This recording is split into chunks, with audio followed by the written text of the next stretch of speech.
thank you very much for inviting me to be a part of this program. I actually today am talking about one of my very favorite topics, which is Punta Gorda. And the title of this talk is The Little Town That Unity Built. The Punta Gorda has been called a unique sociology because of the settlement, the founding, and the development during the era that it was developed. Unity and shared prosperity among both Blacks and whites was very unusual during this time period. And so what this was the beginning of this unity, and it made Punta Gorda probably a model. Now, what factors made this possible? We've got a little southern town. It's in the south. It's on the water. But what made it possible that Punta Gorda could develop so differently? As we go into the 100th anniversary of the forming of the county of Charlotte County, we have to remember that was in 1921, that Punta Gorda, the city, was already incorporated in 1887. And that incorporation included 4 African Americans who were incorporators. They were landowners. It included other African Americans who walked with the men to Pine Level to take the documents. So it is a very unusual circumstance as you consider what was happening in this country and in Florida during that time period. Let me say before I go on that I am just very happy to have been grown up in Punta Gorda. I am a 5th generation Floridian, and my family were settlers and pioneers in Punta Gorda. So I do thank you for this. This is really a very good thing for me, a very good time for me. Well, I do need to, before I go into the unity, I do need to let everybody know and keep these dates in mind. What was happening in Florida, in the country, and especially in Florida during that time period. The Punta Gorda was incorporated in 1887, but in the 1800s, in 1885 going on, Florida had some of the most harsh Jim Crow laws in the South, all right? Florida was in 1889, Florida decided to impose the poll tax so that African Americans could not vote. So the Jim Crow laws were established totally so that there would be no social relationships, no equality, no mutual respect. What happened in Punta Gorda was just very different from that. Just to give you an idea what was happening near us at that time, African Americans actually left Tampa in the 1880s to move to Liberia. There was mob violence in 1881 that was reported in the New York Daily. In 1885, as I said, Florida passed all of these laws that were very, very repressive. 1886, we had what was called the Pasco County Massacre. We're talking places very near us. And in 1887, Arcadia just declared itself to be an all-white Christian town, where, in fact, there were signs, no Negroes, no Dagos wanted in 1929. So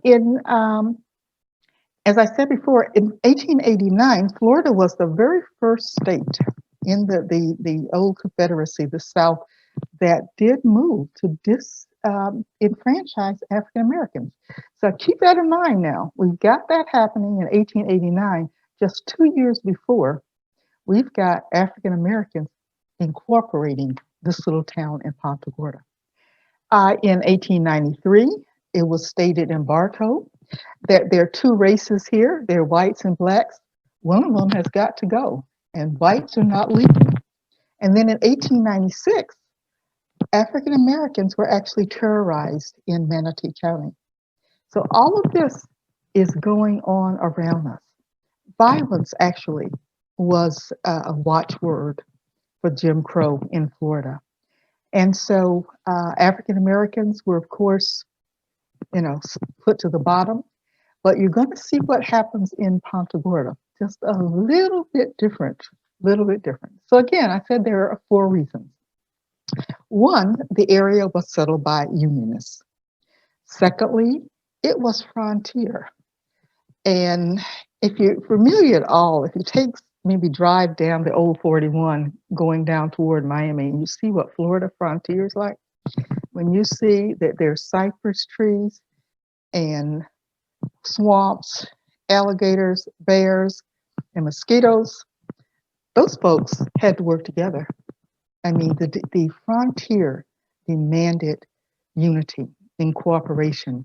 I think it could not have developed with them at each other's throats. Thirdly was the economy. We were not agrarian. Though we had the great pineapple industry, and there people did grow things, but our economy was not based upon agriculture. It's made a whole different ball game. And finally, the press. And as I go through this, you'll see how much the press, how it can influence attitudes. Our Punta Gorda Herald did not engage in racial democracy. You may have take that word out. Did not engage in all kinds of racist comments and demagoguery. But as I go through, you'll see. First of all, let's talk about the Unionists. In 1865, Nathan DaCosta, who was a Maine native, he was a lieutenant over the 2nd U.S. colored troops in Fort Myers. And in the Civil War, Fort Myers, the Union had taken over there because they were going to stop the contraband from going, and the Union African American troops were there, and so they'd seen what was up here on the harbor, and so DaCosta and 4 of his ex-colored soldiers came up and established what is Hickory Bluff. Okay, that was on the water, Charlotte Harbor, that area. Mm-hmm. And what records indicate, these men, of course, DaCosta couldn't by himself establish the sawmill and stores and all this. These men worked together. Records do indicate, and think about where we are. We're thinking about the South. We're thinking post-Reconstruction. Records indicate that the Black families were members of the Methodist congregation there. Now, I want you to also keep in mind, remember Jim Crow. And Jim Crow consisted of not only, it was customs and laws.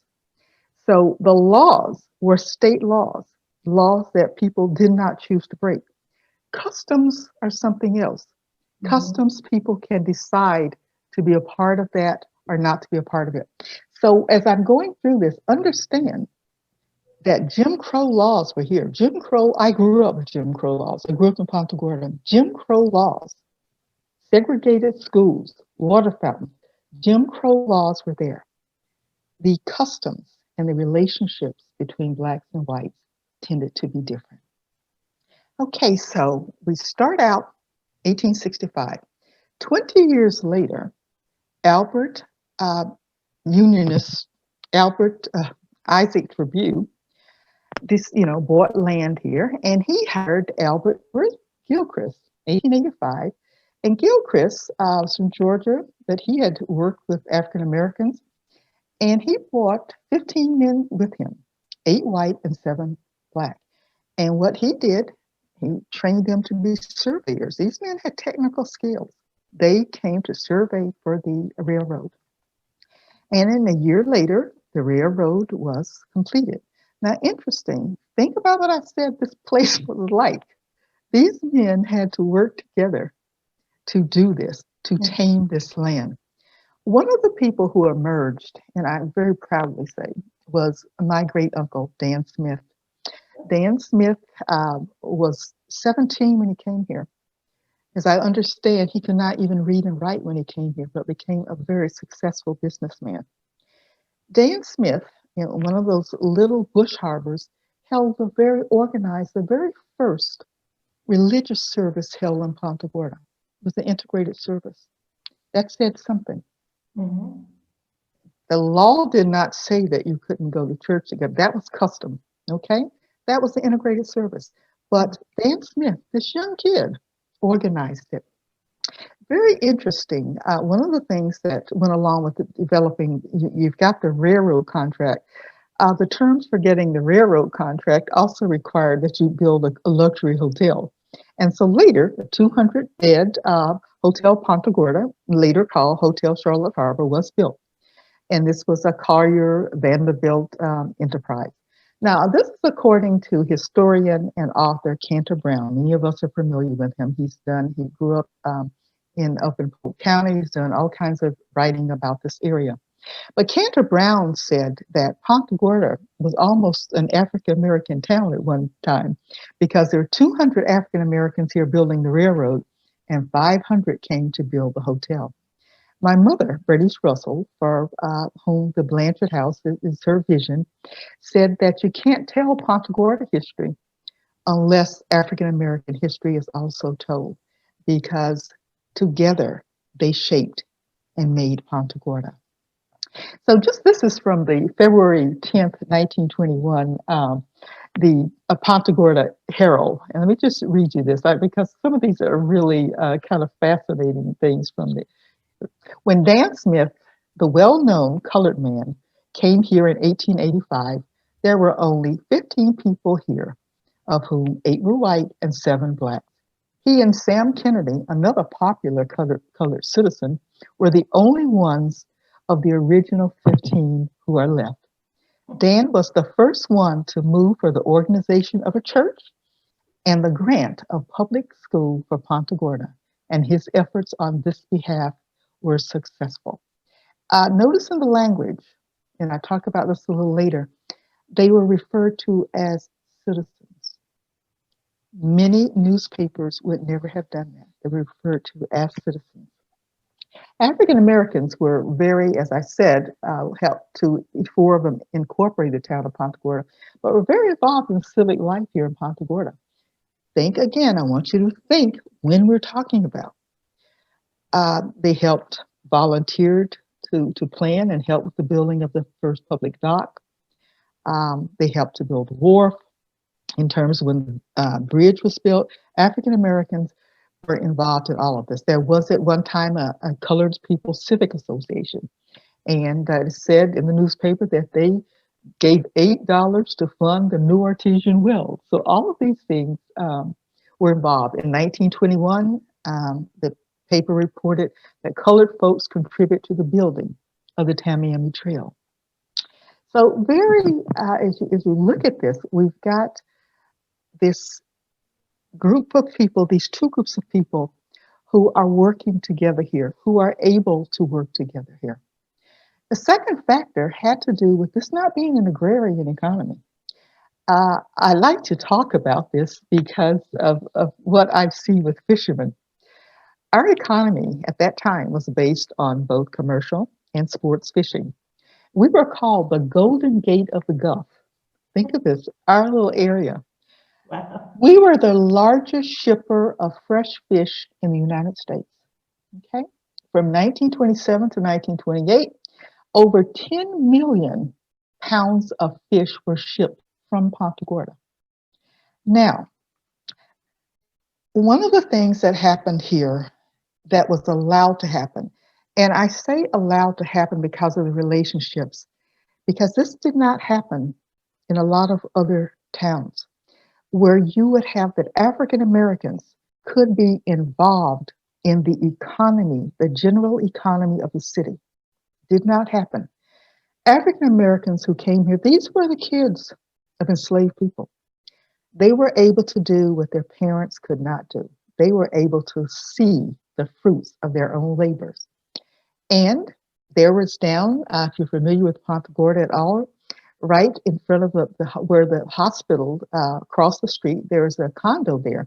But at that area, there was a little dock, and that was called Sharpie Town. Sharpie's name for the boats that the African Americans built and used. And these were independent. I'm not talking about sharecroppers. I'm talking about independent African American fishermen who had their own boats and who sold to the commercial fish houses. From everything I've ever heard, I have never heard that they were shortchanged. You know, in the agriculture areas, that the sharecroppers would pick a certain amount of cotton, and then, of course, they would be shortchanged, and they never got it on the feet. This was not the case here. African Americans, uh, the men who worked and the people who worked in the fishing industry were very, very prosperous. In fact, as I looked at some of the census records, found that the men, if you married a fisherman, you got to be a housewife. The other women were laundresses and whatever. But the fishing trade was very good. African Americans were known as stop netters or captains of crews. Ben Coleman had his own queue. There was a guy named Tall Boy. And the very first little public school, now we had a private school in 1895. The very first public school was actually built across from Sharpetown, where the fishermen had their boats. And what I like to say about this group of people is just about fishermen in general. I think if people know the personality of fishermen, they believe there's God in the ocean. I think it'd be very hard for them to be submissive. They're submissive to God and to the ocean. And so you've got this group of people who come here who are able to have shared prosperity. But you have a group of whites here who are not envious, who do not need to be superior to them. And that made all of the difference. Aside from commercial fishing, we also had, of course, the tarpon fishing, the sports fishing. And remember, we talked about the hotel. So we had the wealthy visitors who would come in the wintertime, stay at the hotel, and of course, they wanted to go tarpon fishing. Well, the top tarpon fishing guides in this area were African Americans. We had Charles Pratt and Bud Whitehead and Ollie Coleman. These people were African Americans.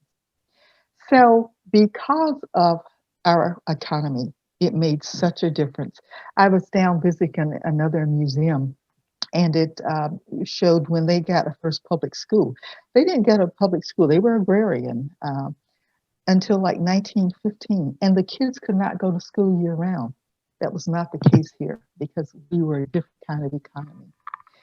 Entrepreneurship, because of the freedom to be able to use your gifts and talents, because of the unity that was built in Punta Gorda. We had, believe it or not, African American businesses located in Marion Avenue in the Central Business District. People probably come here now and say, oh no, how could that be? And then, later we did have an African American business district on Cochran Street, and I'll talk about why some of those things happened. But we had the Ingram Hotel. O.B. Armstrong was one of the people who who signed the incorporation papers. He had a grocery store and a restaurant downtown. Abe Coleman's great grandfather had the Starlight Barbershop. And of course, his clientele was only white, but he was able to be right down there on Marion Avenue. We had people, Dan Smith ended up having an orange grove. He was able to sell his goods. But this one I like to read. This is from the December 19th, 1902 Punta Gorda Herald. The very useful kind of an institution, an employment agency, has been opened in the house on Marion Avenue, opposite Seward's livery stable, by a live colored man, Will J. Brown. See the notice in the paper, Marion Avenue. Okay? Believe it or not, African Americans were allowed to have businesses on Marion Avenue during this time. Now, one of the other things that's just very, very different about Punta Gorda is that one of our major employers was an African American, George Brown. He was said to own about half of Punta Gorda. In fact, he sold the property to the county for the courthouse. He was the owner of the Cleveland Marine Steamways, which was the largest steamway in Southwest Florida, a major employer of both blacks and whites.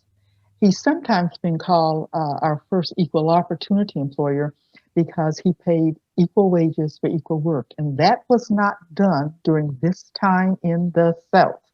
You did not get equal wages for equal work. He was also Mr. Brown. Understand that he could go into Maxwell's drugstore, sit down and read his paper and eat his ice cream. Okay, but again, titles were not given to African Americans. He was Mr. Brown. There's a book, it's called African American Sites in Florida.